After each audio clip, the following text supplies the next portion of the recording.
Mark 11.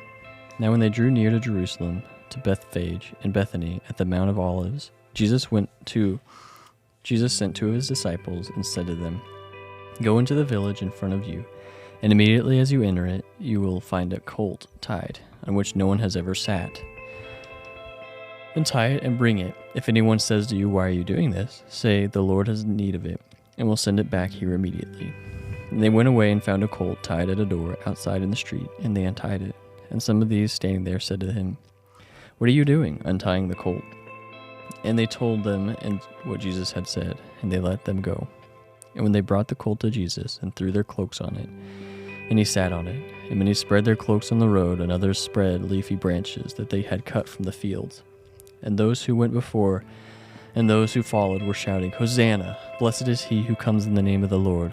Blessed is the coming kingdom of our father David. Hosanna in the highest." And he entered Jerusalem and went into the temple. And when he had looked around at everything, as it already was late, he went out to Bethany with the 12. On the following day, when they came from Bethany, he was hungry. And seeing in the distance a fig tree in leaf, he went to see if he could find anything on it. When he came to it, he found nothing but leaves, for it was not the season of figs. And he said to it, "May no one ever eat fruit from you again." And his disciples heard it. And they came to Jerusalem, and he entered the temple and began to drive out those who sold and those who had bought in the temple. And he overturned the tables of money changers and the seats of those who sold pigeons. And he would not allow anyone to carry anything through the temple. And he was teaching them and saying to them, "Is it not written, 'My house shall be called a house of prayer for all the nations'? But you have made it a den of robbers." And the chief priests and the scribes heard it and were seeking a way to destroy him, for they feared him, because all the crowd were astonished at his teaching. And when evening came, they went out of the city. As they passed by in the morning, they saw the fig tree withered away to its roots. And Peter remembered and said to him, "Rabbi, look, the fig tree that you cursed has withered." And Jesus answered him, "Have faith in God.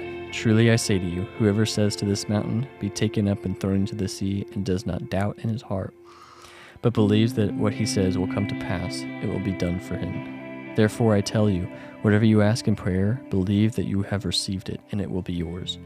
And whenever you stand praying, forgive if you have anything against anyone, so that the Father also who is in heaven may forgive you and your trespasses."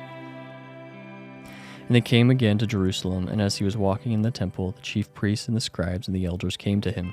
And they said to him, "By what authority are you doing these things, or who gave you this authority to do them?"